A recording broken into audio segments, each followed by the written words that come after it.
جہاد کی جنگی مشقوں کے دوران نبی علیہ السلام کا مبارک نام لیتے ہوئے، وہ تو ٹھیک ہے، آج بھی اگر کوئی گن چلاتے ہوئے نبی علیہ السلام کا مبارک نام لیتا ہے، آپ علیہ السلام سے اپنی محبت کا اظہار کرتا ہے، ایون لبیک کا یا رسول اللہ بھی کہتا ہے، یا رسول اللہ میں آپ کے لیے اپنی جان دینے کے لیے حاضر ہوں، حاضر و ناظر کا عقیدہ نہ رکھے، یہ نہ عقیدہ رکھے کہ آپ وہاں موجود ہیں یا آپ علیہ السلام سن رہے ہیں، بلکہ ایک اپنی محبت کا اظہار کرے. تو میرے تو اس کے اوپر کلپ ریکارڈڈ موجود ہے، آپ کریں جتنے مرضی نعرے لگائیں، کوئی ہمیں نہیں اختلاف. لیکن آپ اس کو بنیاد بنا کے یہ کہنا کہ جی وہ صحابہ کرام جو رقص کرتے تھے، تو وہ اس طرح کی پریکٹس ابھی بھی آپ ایسے عرب ملکوں میں جائیں نا، تو ان عربیوں کی جو جنگی مشقیں ہو رہی ہوتی ہیں نا، وہ ویسے آج تک تلوار ہی پکڑی ہوئی ہے، ان کو پتہ ہی نہیں ہے کہ اب تو جدید اسلحہ آ چکا ہے، تو ان کی اب ٹریڈیشن بن چکی ہوئی ہے.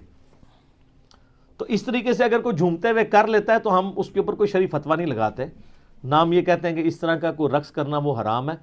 ہم جس رقص کی بات کر رہے ہیں وہ یہ ہے جو یہ اس طریقے سے کر رہے ہیں، نہ کوئی سمجھ ہے، نہ کوئی بات ہے، نہ کوئی مقصد ہے. ٹھیک ہے، سائیڈ بائی سائیڈ ایک چیز چل رہی ہو، ایک علیحدہ بات ہے.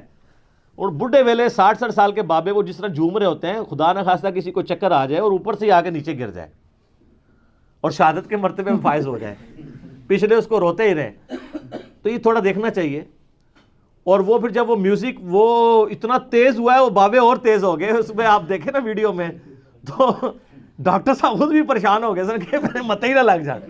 ان کے آپ چہرے کے ایکسپریشن دیکھیں، وہ فوراً سیریس ہو گئے تھے کیونکہ وہ بہت تیز گھومنا شروع ہو گئے تھے. تو تیز گھومنے والا بندہ کسی وقت گر سکتا ہے.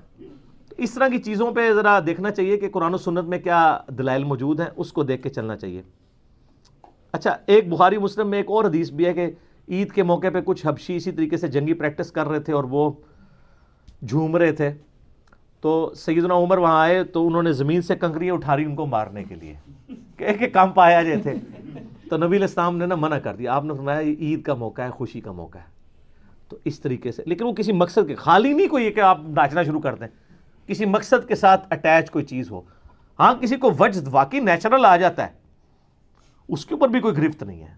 وہ تو صحیح بخاری میں تعلیقاً موجود ہے اور سنن ابن ماجہ میں پوری سند کے ساتھ ہے. مولا علی علیہ السلام کا قول ہے اور صحیح حدیث بھی ہے نبی علیہ السلام کے حوالے سے.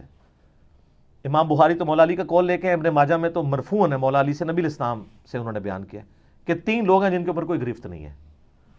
ایک وہ شخص جو سویا ہوا ہے، دوسرا جو مجنون ہے، پاگل ہے، اور تیسرا چھوٹا بچہ. اس کے اوپر شریعت کا قلم اٹھ جاتا ہے.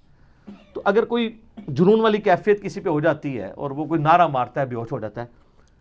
ویسے جعلی بھی ہوتے ہیں. ہم جب دعوت اسلامی میں تھے نا تو کئی اس طرح کے جعلی لوگ ہم نے پکڑے ہیں.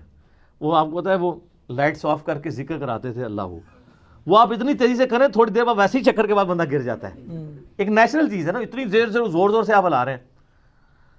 تو ہم نے 1999 میں نا یہاں اعتکاف کروایا جیل میں اپنے جو مرکز فیضان مدینہ میں. تو روزانہ تماشا لگا، میں 30-40 بندے بے ہوش ہوئے پڑے. میں مصیبت پڑ جاتی ہے نا یار، مطلب لوگوں کو آپ سلانا ہے. اس کے بعد پھر کیا کیا ہم نے، ایک سوئی رکھی ہوئی تھی. ہائے ہائے، سوئی تے پھر تمہیں پتہ نا فیتا مار دیندی ہے. کیڑا جعلی ہے جو واقعی جینون بے ہوش بندہ ہے، اس کو آپ سوئی مارے اس کو اثر ہی نہیں کرے گا، سن ہوا ہوتا ہے بندہ. 99.9 کیا 100% لوگ ہی جعلی تھے. پھر آہستہ آہستہ وہ وجدان ہی بند ہو گیا، روزانہ تو نہیں بندہ سوئی کھا سکتا. تو سوئی مارتے تھے، چیک کرتے ہاں اٹھتے جاؤ اٹھتے جاؤ اٹھتے جاؤ. تو جب ان کو پتہ چل گیا کہ اب یہ سوئی سے اٹھائیں گے تو وہ پھر وجدانے بند ہو گئے. تو سر یہ جو بابے جھوم رہے ہوتے ہیں نا، تو ایک سوئی رکھ لیں آپ، ٹھیک ہے، ایک ایک بابے نے سوئی لا کے چیک کرو تو انشاءاللہ تعالیٰ ان کا سارا وجد اتر جائے گا. جیب میں بھی ڈاکٹر صاحب نے ایک جدید طریقہ دسا ہے کہ جیب میں بھی ہاتھ، وہ ہاتھ جیب سے مارو گے تو اور کچھ کر دیں تو عزت بچانا مشکل ہو جائے، پھر چور چور کا فتویٰ لگا دیں گے. اچھا، ایک اور حدیث ہے مسند امام احمد میں بھی ہے اور سنن کبریٰ البیہقی کے اندر موجود ہے. ویسے مزے کی حدیث ہے یہ حدیث بخاری میں بھی ہے. بخاری میں صرف اتنے الفاظ ہیں کہ نبی علیہ السلام نے زید ابن حارثہ سے کہا کہ زید ہمارا مولا ہے، جگری یار ہے، کیونکہ حضرت زید ابن حارثہ کو حضور نے آزاد کیا ہوا تھا، لے پالک غلام تھے. اور حضرت جعفر ابن ابی طالب حضرت علی کے بھائی کو کہا، جس نے وہ نجاشی کے دربار میں سورہ مریم پڑھی تھی، کہ جعفر تم شکل و صورت میں اور سیرت میں میرے مشابہ ہو. بڑی فضیلت. اور تیسرے مولا علی سے نبی علیہ السلام فرمایا علی تم مجھ سے ہو میں تم سے ہوں. یہ تینوں باتیں بخاری کے ایک حدیث میں جو میں نے کربلا والے ریسرچ پیپر میں ڈالی ہوئی ہیں. یہ حدیث بخاری میں تو اتنی ہے لیکن اس کے کانٹیکسٹ کے ساتھ مسند احمد اور سنن کبری البیہقی میں موجود ہے کہ مولا علی خود روایت کرتے ہیں کہ میں زید ابن حارثہ اور جعفر ابن ابی طالب بیٹھے ہوئے تھے ایک مجلس میں, تو نبی علیہ السلام نے زید سے کہا تو ہمارا مولا ہے. تو حضرت زید ابن حارثہ جو ہے وہ ایک ٹانگ پہ کھڑے ہو گئے اور انہوں نے جھومنا شروع کر دیا. اس کے بعد حضرت جعفر ابن ابی طالب سے حضور نے فرمایا کہ تم اپنی شکل و صورت اور سیرت میں سب سے زیادہ میرے مشابہ ہو. تو وہ بھی ایک ٹانگ پہ کھڑے ہوئے اور انہوں نے جھومنا شروع کر دیا اظہار محبت کے لیے, خوشی کے لیے. پھر مولا علی کہتے ہیں جب پھر نبی علیہ السلام نے مجھ سے کہا کہ تم مجھ سے ہو اور میں تم سے ہوں, تو میں بھی ایک ٹانگ پہ کھڑا ہوا اور میں نے جھومنا شروع کر دیا.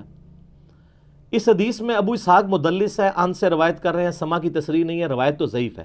امام بیہقی نے بھی کہا کہ یہ حدیث مضبوط نہیں ہے, لیکن اگر یہ حدیث صحیح بھی ہو تو کوئی حرج نہیں ہے. ایک ٹانگ پہ کھڑا ہو کے کوئی بندہ کسی خوشخبری ملنے کے اوپر اس طریقے سے جھوم کے خوشی کا اظہار کر لے تو یہ ناچ گانے اور رقص میں نہیں آتا. ظاہر ہے وہ ایک خاص, سر آپ کو نبی علیہ السلام فرما دے تم مجھ سے ہو میں تم سے ہوں,